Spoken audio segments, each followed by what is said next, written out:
Hey guys, happy Thursday.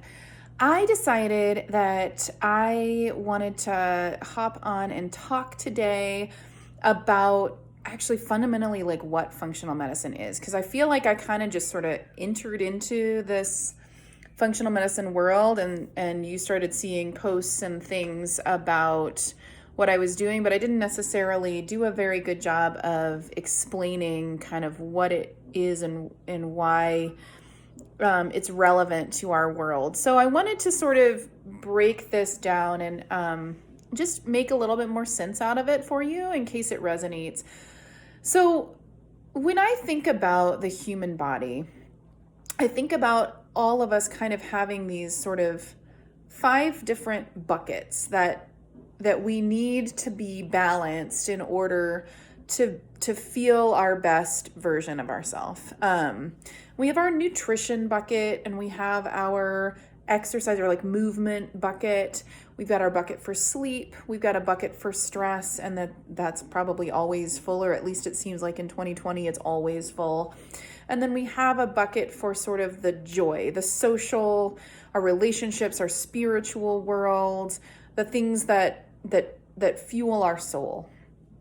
And what I find when you really start to look at when people are kind of going about their lives and then something happens and they quote unquote get sick, oftentimes if you really fill out what we call their timeline and get down to sort of the nitty gritty of what's going on in their lives, there's a point where some of those buckets start to fall apart and they may not be optimally full or functioning, or their stress bucket is overflowing, for example. And then all of a sudden things start to happen.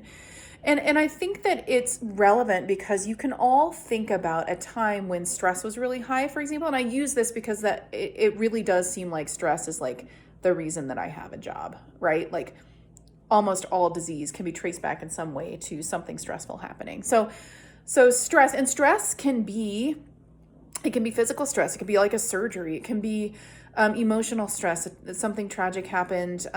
Something chronic, like your job is really stressful, and every day you are subjected to this ongoing stress, and then it just becomes too much. So there's like a lot of versions of what stress means. But anyway, what happens when we get really stressed? And I think the pandemic is like a really good example because we can all relate right now. We tend to eat poorly.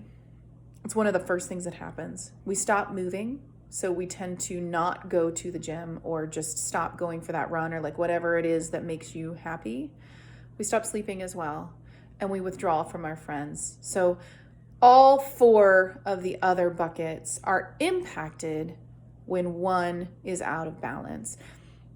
I just can't stress that enough. And I think that it's also really important to say that balance is a constant work in progress. But one of the things that I notice is that if you're aware of how important all of those different buckets are, it is much easier to keep them in balance. So I'm going to leave you with that.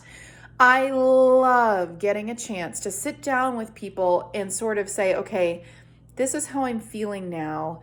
I really have some big goals for my health that I don't know how to achieve.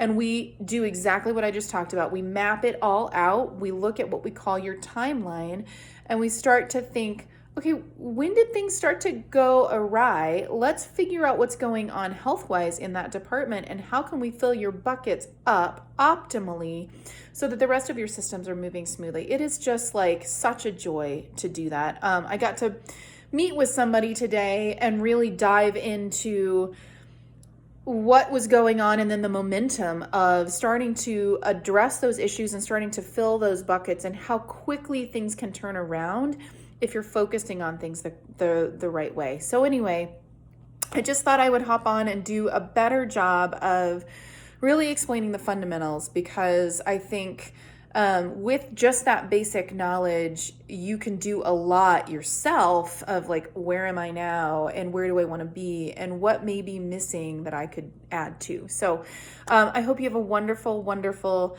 Thursday, and I can't wait to chat about this more.